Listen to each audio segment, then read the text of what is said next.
this vibration, because that's all everything is. All energy is vibration. Mm-hmm. And I've been singing a lot more.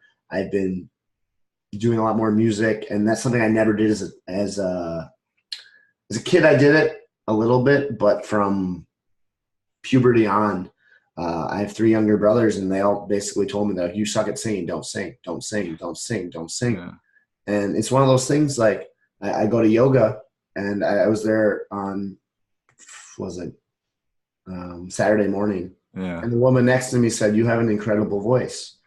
And I've been getting more and more compliments, and I'm not reaching for compliments. I'm just enchanted. Because it's I'm your just being voice. authentic. Yeah. And maybe that's something where they're being empowering, or maybe it's as long as you believe something to be true. I believe we all can sing. Every human. Well, I think every human has a beautiful voice. Like, but I don't. Most people don't speak in their voice, Mm-hmm. right? So like, so when I played music when I was younger, like I would sing, but I didn't. Like you say, like, oh, I don't know how to sing. Well, I still don't know how to sing, and I refuse to learn how to sing. I'm not going to learn how to sing, right? But my girl, like, she's, I say she's biased, but I'm really bad about. I brush compliments off. Like, I refuse to take compliments to the point where it gets extremely intelligent how I brush them off. I'll compliment myself on that. I'm very good. Yeah. So like when somebody's like, "Oh, you really helped me in something," I'm like, "Wah, wah, wah," and I'm like, we'll get them to believe that they help themselves in it, and like really, it's all them. And I don't know why. I think it's because I'm susceptible to like I don't want my ego maybe, and I'm susceptible to like it clouding my growth by like people saying you're really good at something. Like I don't want to hear it. Like I should absorb that more. It's something I'm working on. Out of curiosity, real quick. First of all, you can play guitar, you can sing. Oh, I was going to say, I'll touch on that also being masculine.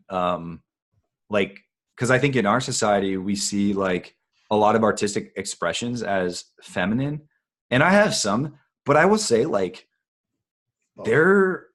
it's both. It's just our society that looks at it as like our society categorized it. So it's like 90% of it's this. And then every once in a while you get like a masculine expression of art, but like it's both. And any human being can express themselves through different art, and it can be masculine or feminine. Totally. And so like, yeah. So I will say like one of the compliments, like my girl was like, "Oh, I love your voice." Right. Like, well, it's just because it's mine. You know what I mean? And so when I sing, like, I don't like trying to sing things, right? I don't like trying to sing songs. Like I really only like making up my own songs. And, and like, I'm not a good singer. I just like singing in my voice though. And as long as it's you, authentically you, people do respond to it. I've noticed that. So you sparked that thought in me. Cause I think that's what it is. When I was a kid, I was trying to sing like, what I thought was singing. And I never liked it. I remember when I'd record, I'd be like, I just didn't like it. But it's funny, I grow older, I don't even try to sing anymore. And now like when I sing, I'm just like singing me, because I'm not doing it to share with people. Like I do it for myself. And so, it's just me. And it's beautiful you say that. And I have 2 things. First of all, you say I'm not a good singer. When you say I'm not a good singer, it triggers your subconscious to say you're not a good singer.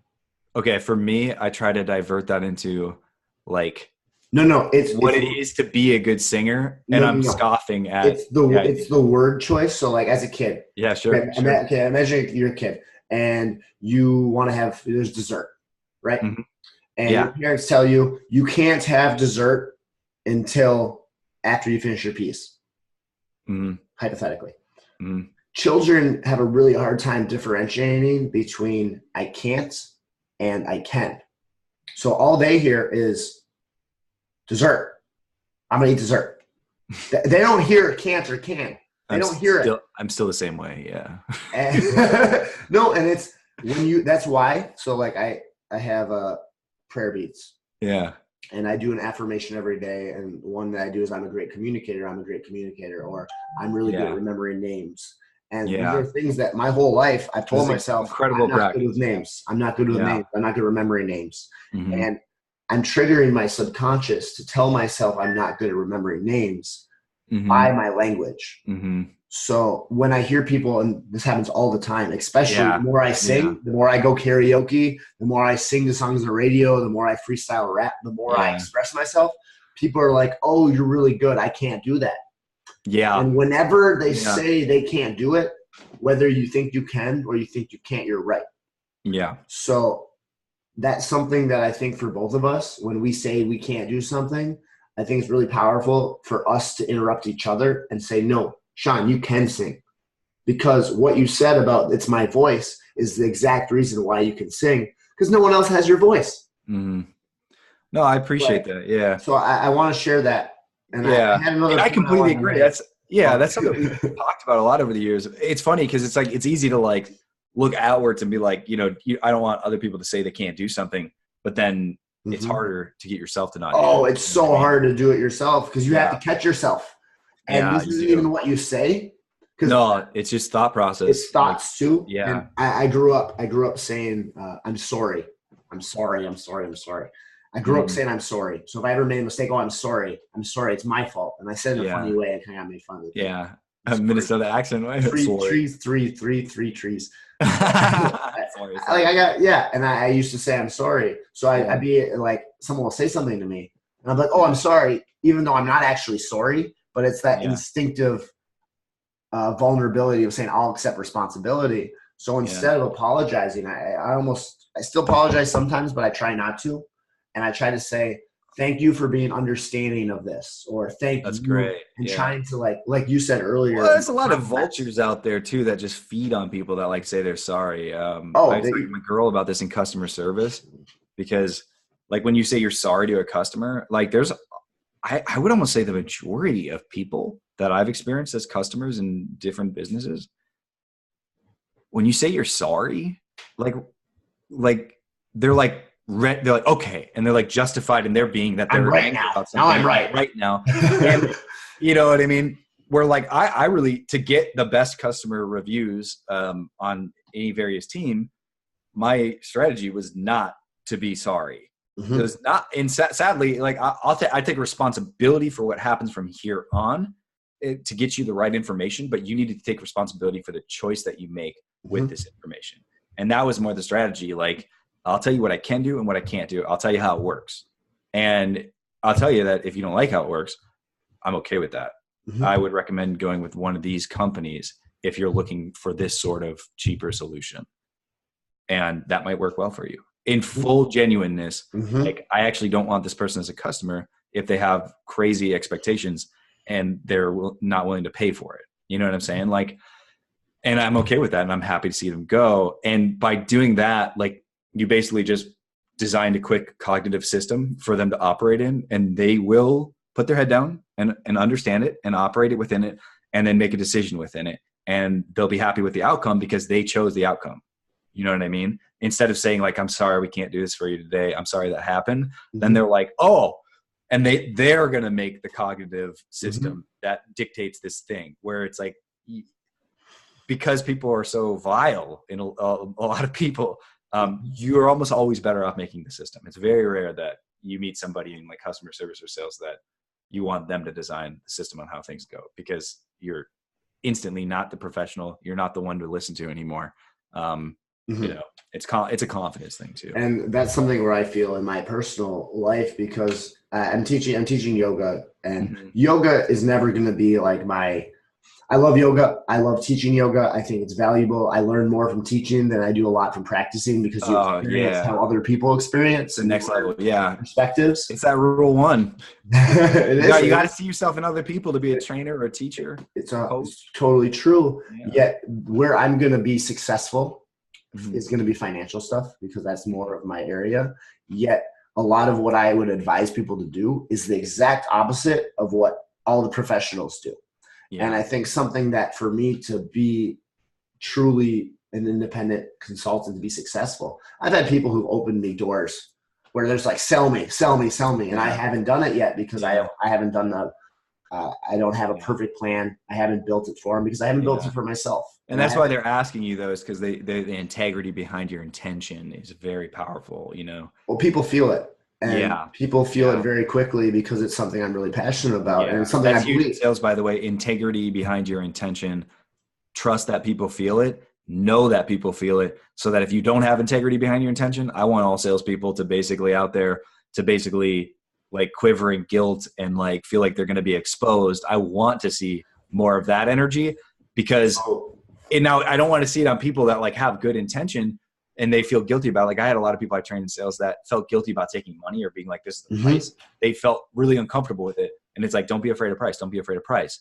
Like when you say it's going to cost this much and you think that's expensive, every time the mental practice is visualize how much you're going to do for them while you do it. Because you're like, I was blessed in an industry where the person selling it actually executes the services for them. So like you can give it all your love and attention and care. So I think that's a very valuable way to learn sales because that's really important for me, Sean.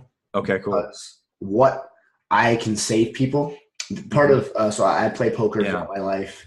I like games. I like trading people. The guilt thing has always been something that's weighed heavily on me. For sure, yeah. The hardest part for me playing poker was I felt guilty taking money from people who were drinking, who were being stupid, who weren't playing well, who were XYZ. Speak for yourself. I'll take it all day. No, this is great. I'm just kidding. No, I need. I did too, but so here's the thing. Like, you're where you are with the guilt. I'm somewhere in between. And then I have had mentors that are like, no, you take it. It's their choice. You take it.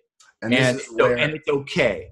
And I'm somewhere in between, but the mindset you have to be in to produce value in what you like, because there's like, perceptual value. You have to be in that mindset that you are going to take their money because of what you're willing to give and how hard you're willing to work.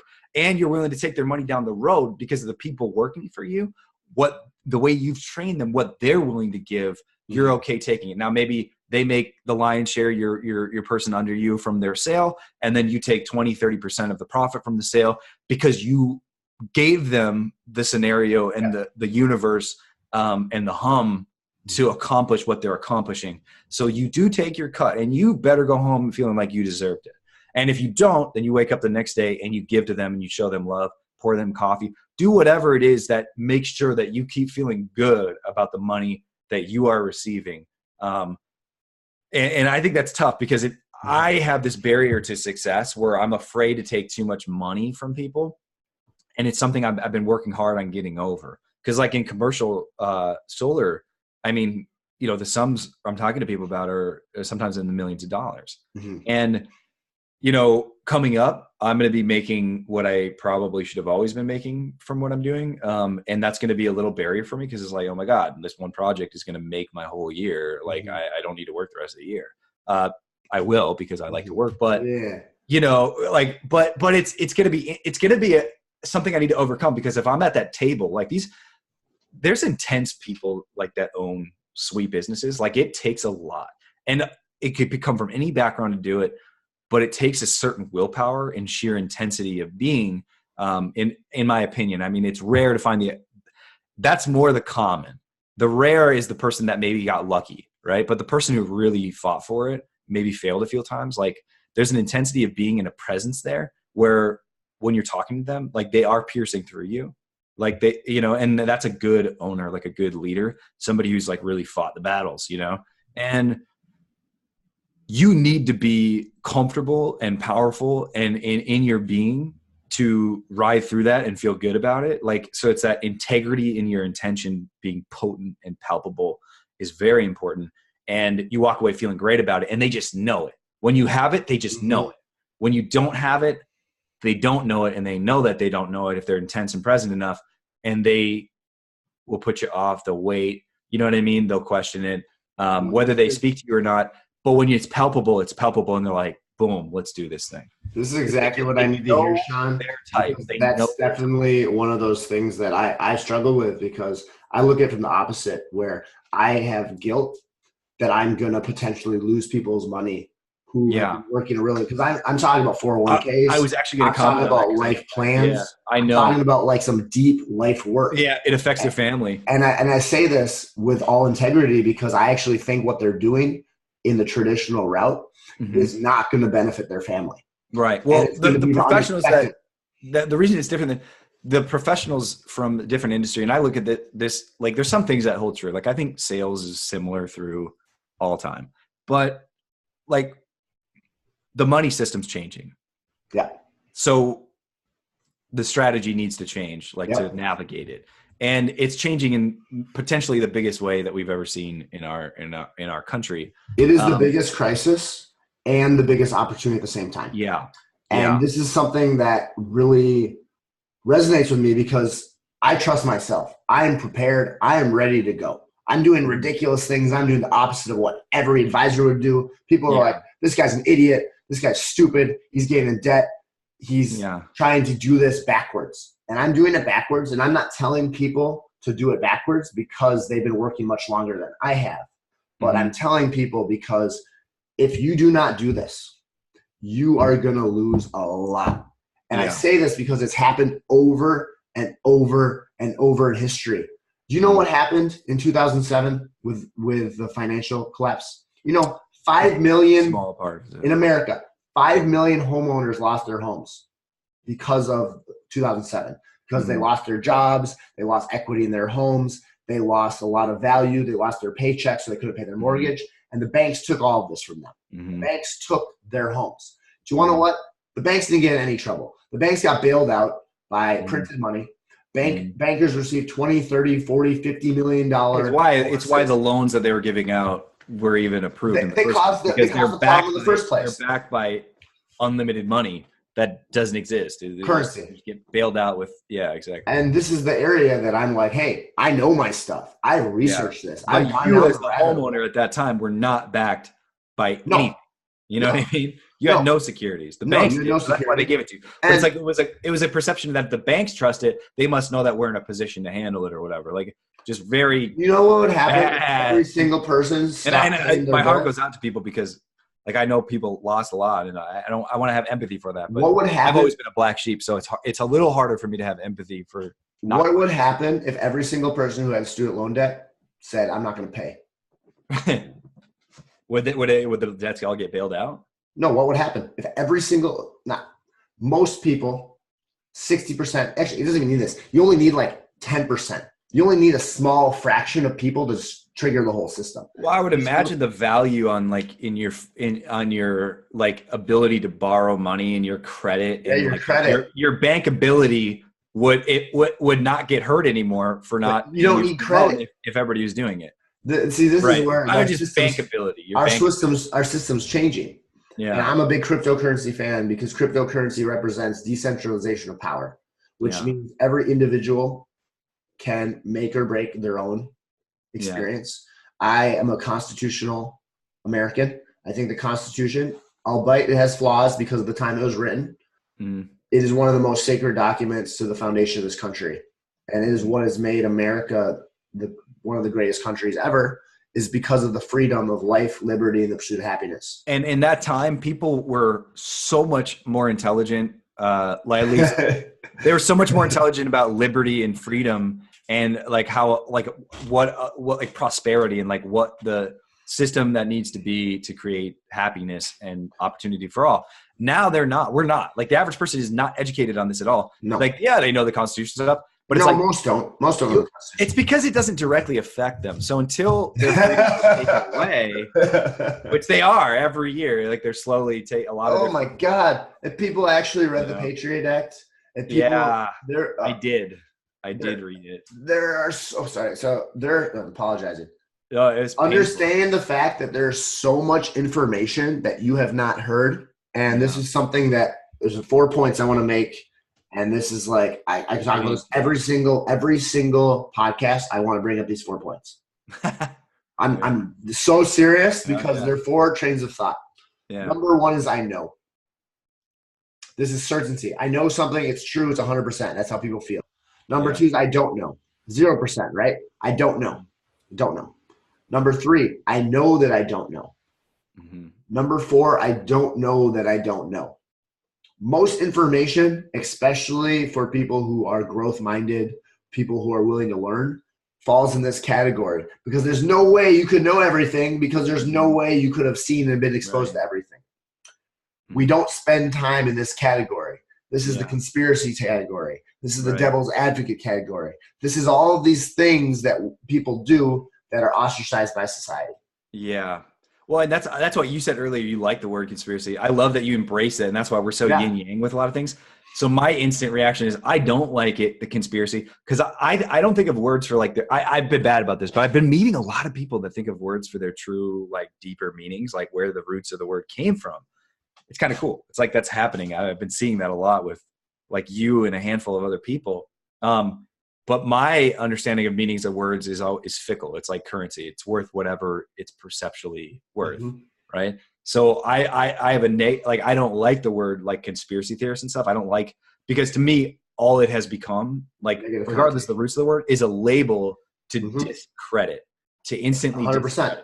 You know, and there's so many labels like that right now. Like, I mean, you use the word liberal Republican and they're discredit people's thoughts. You know what I mean? And it's like, well, you are discrediting a fellow human being. And if you discredit people instantly all the time, don't expect anybody to credit you with anything. You know what I'm saying? It's like just what Henry's talking about, like where what you give out, you receive. It's beautiful because we've both gone two different routes to get to a similar point. Because I was thinking about this when you started. You were very like intellectual in your schoolwork, and like, I'm gonna figure this out, and then I'm gonna challenge the teacher and do this. Where I was like this more like rebel distraction, like cause ripples in the pond of the system. And then as I've grown older, I learned your direction. You've learned my direction, Mark. I was thinking about this earlier. This isn't the first time I thought about it either. It's the first time I talked about it. It's the Lamescape, the infinity sign. Yeah. We've both gone the different direction to get to the same point. Yeah. Yeah. I wanted to something for you for sales and feeling good about taking money, right? I had like two good things earlier, but one was, so net positive impact. Have the net positive impact in mind. Is this something, is the consulting advice that you can give, if you give it to 1,000 people, is it going to have a net positive impact? You know, and holding that in your mind, like thinking about that net positive impact. That's one thing. I'd like meditate on that and focus on that net positive impact. And the second thing is communicate that, like, not every service, every product, every idea is great for everybody. And that's okay. It doesn't mean it's not worth sharing. Because I used to have this fault, like it's still something I work on, because like selling solar to homes, like I want every single home for it to be perfect, but there's going to be some situations. It's not that, yes, they'll save money in every scenario. Yes, they'll create green energy, but it depends on their goals. If it's not going to meet their goals, like a person's goals could be whatever the fuck they are, right? But if it's not going to meet their goals, it's not going to meet their goals. And that's a conversation to have. So like managing expectations, right? And that like, this is a different way to thinking. You won't offend me at all if you don't. I'm not like that. You won't offend me at all if you're like, hey, Henry, this is bogus. That's fine. I do this because I believe in it. And because I want to help. I want to have net positive impact in these times.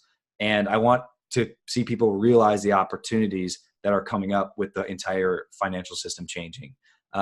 And regardless, if the only thing I'd urge you, if you don't go in this direction, is that don't keep doing what everybody's been doing, what you're told to do, because that's what was professional advice in a financial system that will no longer exist in 20 years. Yeah. And I think you just buffer it with that. And you're like, this is why now that's this. That's what I want everybody to understand. Everybody will benefit from understanding that. But then, from that amount, and this is the old way, but then there's this. And the farther we go into this, it can be more speculative farther out. Sure. Because there's not a timeline on when things will change. This I can tell you almost certainly will change. Here's my logic why. And just showing them your logic in simple, like communicative terms behind it. But when you have that integrity and transparency and belief in what you're doing, it resonates. And the people that it resonates with are going to buy in. Like they're going to want to buy in. And the people that it doesn't, that's okay. But you leave it as like a seed that's still planted with them. Like they know that the system's going to change. So they need to start thinking differently. It might not be your way of thinking, but they need to start thinking differently. You know what I mean? And I think you just buffer it with net positive impact. And then just like any, like, you know, don't get me wrong, a lot of financial advisors and like people that are stockbrokers for people, they care about net positive profit for themselves. They don't care about net positive impact for the people that they're serving. Technically, they're not serving the people, they're serving themselves. They think they're serving the people. Well, they sometimes, might sometimes, and some of them might. Who fucking knows? But in the old financial system, in the old world, in my humble opinion, I think you could get a lot of gain from doing that. But I don't think people are going to gain. I think it's going to be very tough to gain your self-serving nowadays, and more so in the next 20, 30 years. It's this idea that when you have a boat, just show up and be at service. If everyone goes to one side of the boat, you're going to tip. Yeah. Like, to me, it's such a common thing. Like, I love history. There's a great quote by Mark Twain. Whenever you find yourself on the side of the majority, it's time to take a step back and re-examine your thoughts. And I appreciate the wisdom, Sean, from the sales background. Well, I think that challenges. Yeah. That's an area. As long as you're showing up to be at service to them, and you're looking at them like yourself, and like you're trying to love them and help them, and you know, and you could even set it up so that, hey, by the way, if you don't make money, I don't make money. You know what I mean, or whatever. I don't. However you want to set it up, where it's like, you know, if you're not happy, I know with my business in solar, the majority of my profits are going to come from referrals. So to me, my number one goal that I will be communicating with every customer is that if this project doesn't reach their goals, or they don't understand the goals that this project can reach, and I don't communicate that well enough, I don't expect to earn your referral. And earning your referral is my number one priority. Like, if the project's bigger or smaller, the amount of money that I make in difference of that is pennies compared to what I earn intrinsically, just from an ethical standpoint, because I believe I have integrity and I feel fulfilled from that. But also financially, so that you know where my interests lie. My biggest interest is in your referral, because in my, and I want to be able to say this in like a year, like in my experience, I want to be able to say this truly and honestly. Every customer that's happy, I get about 5 projects from it. Mm-hmm. So the biggest value to me, and my biggest interest, is in you being happy with the project. And actually, if I don't think it'll reach your goals, or I don't think you'll be happy with it, I actually don't want to do the project for you. And I want to refer you to a company that could maybe do it. Or I want to let you know that I don't think any company is going to be able to. But I don't want to bear the burden of you being unhappy with something I did for you, because I put my heart into things. And when I put my heart into something, you know, I want to do the best. And so that's kind of the communication that's going to go on for me with every single customer. So yeah, when I make a few grand from a job, and when I make, you know, like $20,000 in a month, I am going to feel good about that because of what I'm giving to them, because I'm giving them my love and attention and care to every single project.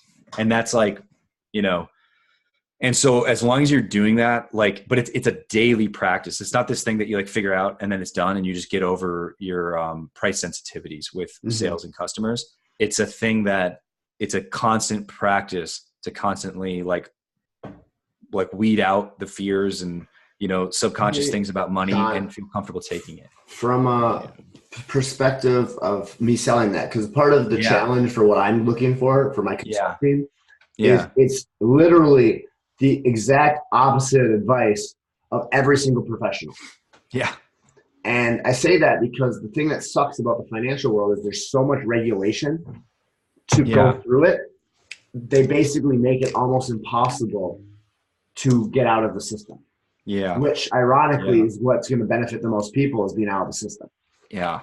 So I'm curious, like, let's say hypothetically, like I could write a financial plan. I could literally write a budget plan that any financial planner would give to a client. Do you think it would be valuable for me to say, hey, this is what I believe. I'm going to give, here's 3 options. This is what a financial planner is going to tell you. I did it for you. This is what you pay them 5% or some really large dollar amount for it. Yeah. Here it is. You want it, you get it for free. I wouldn't follow it. Here it is. Like, I'll give it to you for free. But if you're interested in pursuing other options, here are 2 other options that could potentially fit your portfolio that are very non-traditional. And I'll give you all 3 options. If you want to work with a financial planner advisor, I know some people. I'll gladly introduce you. I don't make anything on it. It's up to you. I don't make anything. You can follow that path. Yeah. And they can talk to them. You can let them convince you. But here it is. This is what you're going to pay them a lot of money to do. Yeah. And here I'm coming from. I don't actually want to do this for people. I want people to do it for themselves. I want people to learn it for themselves. I want to give them an education packet. I want to give them information. I want them to be able to come up. Because I have people who trust me who would be like I've had friends offer me money. Right. So there's a line between all three of these examples. Yeah, I almost did a little while back because I was going to be for my business move out and moving to California, I was sitting on a lump of cash that wasn't doing anything for me, and I was going to basically be slowly taking out of it. And there was no bank with a reasonable return to sit on that cash because it was going to be over 8 months. You know what I mean? So I was almost like that, but I knew at the time you wouldn't have felt comfortable with that, but.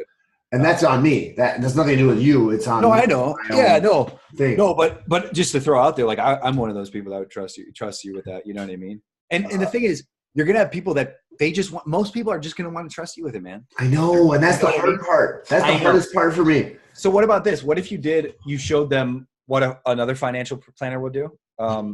Here you go. It's a give. So it's all about gives, right? Like with commercial project development, business development, let's just call it. It's the same thing. It's just, we call it project development in solar. Giving people something. I always try to give people something. So hey, here's what this system could look like this. I did some pre-engineering designs for you just to check out what could even fit, how it's going to look. I just want to throw this your way. And whether they go with me or not, I'm providing service for them. They're my customer until they say they're not. And when it's a project I really want, it's worth putting effort into. And if they are accepting of it, you know what I mean? If they're like, then I don't even bother. But I don't, because it's not worth my time. Because there's 3 other people I could be helping with that time that want to help versus somebody who doesn't. So always fire customers that don't want help. Because whatever their weird emotional reasons for trying or talking to you is that's their own problem, and just fire them. It's an area that really resonates with me because it's a very similar thing with women. Yeah, it's a very similar idea, and it's hard because people in general. It's people in general. What people say. Yeah. And this is something that really bothers me because I'm one of those people who likes words and I like talking to people, and that's how I communicate. I'm an air sign. That's this is how I communicate is a lot of this, not the feeling. The feeling's hard for me. This is taking me a lot. This is easy. Yeah. I can think. That's fine. Yeah. And it's hey, what you say and how you act are very different. And I see this a lot with women. All the time. And I say that not to be bad or judgmental. Yeah. Not men and women are different. Yeah. They are. Yeah. I'm not going to try to. No, don't sugarcoat down that. Men and women are different. Men and women are different. In society, I feel society has enhanced that to a larger percentage of difference than they actually are different. But yes, they're different. Yes and no, because even if we were raised the exact same way and taught the exact same thing, and we weren't taught to be different because of our sex, we're biologically different too. Yeah. And I'm not going to get into that because that opens Men are disposable. And if you don't believe that, you don't believe in science. If you don't believe that there is differences, there's massive differences. There's massive differences. It's just how it is. And there's no science that's studied men and women that's come back saying actually they're about the same. It's no. Oh, there's some very, do you know what? Not. Okay, so there's a point. By the way, I want to throw in there real quick. With my girl, bless her, she's such an empath. She's such an empath. And there's not a damn thing I've ever said from my heart that she hasn't been and absorbed all of it. Yeah. Not a damn thing. But I talk all the time and she's just it's too much. Cause I'm just this, and I'm not fucking, you know what I mean? And then I'll talk for 20 minutes about something and she'll say some stuff back and whatever. And then I'll say something from my heart and her whole energy just shifts instantly to absorb everything. He doesn't give a fuck about what I say from my head. It's only what comes from my heart. And that's the only thing that's actually valuable. And you know what? I fucking agree. I totally agree. I totally agree. I'm just wired to do this. I'm in the same boat, man. And it's not just upbringing. It has a lot to do with testosterone. I think in a lot of ways, I'm really wired to just because man, we grind gears in our heads and shit, and then we finally produced this one thing and are afraid for people to look at it. Like, we're women are like constantly like outputting like things from their heart. And then like when they think about maybe, I don't know, but I'm not. It resonates to me as a man. They're almost more, afraid, not all, but of what they like conceptualize and like thought of like, by grinding gears, like, like that's why it always has to be perfect in the workforce. Like the workforce in companies, it's like mostly logical processes, right? So like when they produce something, it's like always has to be perfect. It's like one of the things I think we taught women that is really works against them, because like men are like, yeah, I'll just do it. And then if it's not right, it's not right. And that's okay. Where with women, not all women, fuck yeah. Like my girl's not like this. She's more like, fuck yeah, I'll just do it. You know what I mean? But she has to check herself to do that. Right. And I was the same way actually. So, but it's like kind of, but it's like, cause like I'll just do it. But actually over time, doing things perfectly does not get you to that point in your career faster. Doing things imperfectly gets you there faster because you're willing to just do shit. And you take more opportunities, you get more gains and more risks, and so you advance faster by not giving a fuck about being right or wrong or not. Yeah, because you take 3 times as long to make it perfect than producing, 3 times as many things not perfect. And if 1 out of 3 things of your things are good, it's a net even with the person who needs everything to be perfect. I'm sure you've heard of this classic study of art classes for pottery. Where basically they have 2 classes. They divide it to Group A and Group A. I have. Please share. Yeah, I have heard of it. Group A. I love this one. Group A is basically like, hey, you have all year to create 1 vase. Mm-hmm. You can redo it as many times as you want. You just have to produce 1 high quality vase. Yeah. Group B, we don't care about the quality of your vases. We just want you to make as many vases as possible. Right? Okay, so you got these 2 groups, and thinking about it logically, every single person would be like, obviously, and at the end of the year, we're going to take every single piece and we're going to say, hey, which are the highest quality pieces? What are the best done? What are the most beautiful? Whatever. And that's a little qualitative, but. And I believe these are people that didn't have experience with pottery to begin with. I believe no experience. It's not like an expert potter against some guy like, just like, I'm going to build them. Because like after 20 years of pottery, when they spend, a semester making a perfect pot, obviously it might be, Yes. And they do this, and everyone intuitively thinks that the group that's going to have the most high quality pieces is the group that only produces 1. Mm-hmm. And the results are actually the exact opposite, where all of the high quality pieces come from the people who just made massive quantities of Well, that's the same philosophy as why, like, we don't know what we're going to do with the podcast, but we're going to keep recording them and building the skill and the communication. And then I just want to have the highest quality pottery. So logically, we need to produce the most shit. Speaking of producing, we're already at 3 hours, Sean. Fuck yeah. Like every time we talk, it's just like, night's over. To reflect back on one of what you're talking about, were like what you tell yourself and what like, parents tell yourself, that social proofing and how it affects us. Another one, and there's a lot of studies like this now. They started coming out about 5 years ago. There's a book about growth-minded there's a book called Grit, and I forget who. I love Angela Duckworth. Yeah, that's Angela Duckworth, and it's a great book. It's like, it was like when I first heard about growth-minded, it was actually the first book I read that was kind of surrounded around this growth-mindedness. Read the book; it's awesome if you have an interest. But one of these many studies that are like this was I forget what the age, maybe 4th or 5th grade, and they take a test in the beginning of the class, right? And the 2 classes score the exact same on the test. I don't know if it was like 30 people, whatever. And they score the exact same on the test in the beginning, or such a small difference that it's essentially the same.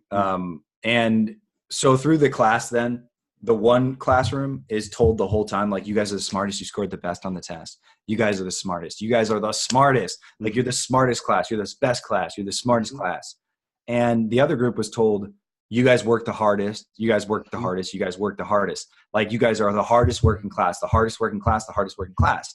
And that's what they were injected, and they're basically trained to think, right? At the end of the class that was told that they worked the hardest did like way better. Like, the class that was told they were smartest literally did the exact same, literally the exact fucking same at the end of the class.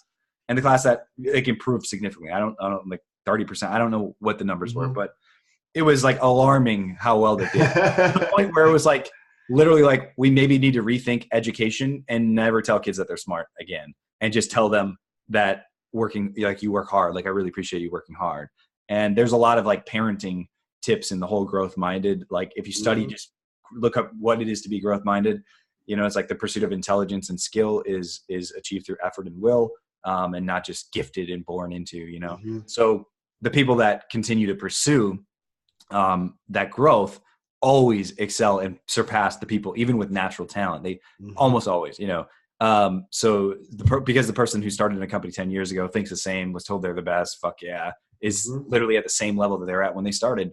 You know what I mean? Your Pokemon didn't level up. Meanwhile, Dratini's Dragonite over here shooting hyper at your ass, and you're still Pikachu. You're like, what the fuck are you doing? You know what I'm saying? Like, and so anyways, yeah. Because obviously the Pokemon analogies and metaphors are very important to people conceptualizing ideas. So. Pokemon is like one of the best ways for me to understand skills. Because we're all born with different skill levels. Guess what? It's way better to catch a level 3 Pokemon, train it up, than catch a level 70 Pokemon. Always try to focus on 4 moves. Very tough to go over 4 moves. It's actually impossible. 4 skills only per. That's all you can have 4 skills. Yeah, so focus on at a time. You can get rid of a skill and get it back later. My problem with my skills is one of my 4 skills is meta learning, which applies to every single other skill. Oh, that would be like reflect in Pokemon or something. It would be like. Or is it like ditto? Yeah. Like, I can ditto what other people do, but that's a real thing though. Sean, but there's people that are ditto. Sean, this is how I've gotten good at rapping. Do you want to know how I've gotten good at rapping? That Charmeleon's still going to be more powerful if they're a higher level. You know? Well, okay, yeah. Do you want to know how I've gotten good at rapping? Yeah. I find the absolute hardest songs that no one can do. Everyone says they're impossible. Yeah. Everyone says, "Oh, it's too fast. Like no one can do this." And I'm like, I can do it. Yeah. Practice. Fail. Yeah. Fail. All of a sudden, I can do rap god. Yeah. I don't think I really got it. I don't think I got rid of my problems. I think who the fuck am I to disagree? I heard a pretty good so I guess I got legends time to lie away. I can go really. Hell yeah, dude. It gets bad because that's Khan. Knowledge of all nonsense. I highly recommend check out him as a rapper. He's wonderful. Okay. Is that an album name? Knowledgeable Nonsense? So it's his artist name. It's K.A.N, which stands for knowledge above all nonsense. Oh, okay. Knowledge above all nonsense? Yeah. Oh, okay. So he's it was knowledgeable nonsense. That's pretty good too, actually. That's what I sounded like. It was knowledgeable nonsense when you quicken your pace. No, that's not you. It's the guy from Goodwill Hunting at the bar, impressing people with regurgitated knowledge. That's knowledgeable nonsense. Oh my god! I love it. That's a great movie. I might go. I'm gonna make some popcorn and watch. Yeah. Either watch Goodwill Hunting or Rounders. Oh, I love both those movies. I like Matt Damon a lot. Yeah, me too. Okay, I'm really hungry right now. Let's jet. I'm hungry too. I gotta pee. Let's jet. This has been great. Should we stop the recording now? Love you too, man. I love you, brother. We gotta have that on the recording. Yeah, and I hope everybody out there has a good time. I don't know when anybody's gonna hear this. It might be like 3 years from now. Experienced episodes, yeah. But yeah, seriously, we're always gonna be looking for feedback, and we love it. And this pursuit is our own self growth. And so it's not just about like, ego or whatever. It's like, no, we're growing for ourselves. We're doing this before we ever even know how we're going to share it or whatever. We just want to keep growing and holding each other accountable. And we hope we can provide some kind of positive impact for others out there. So anything that anybody hears that they're like, hey, I really felt good. Like this really resonated with me. The more that we hear about that, the more it will direct our growth as servants that we are. So. I love it, brother. Love it too, man. All right. Love you, bro.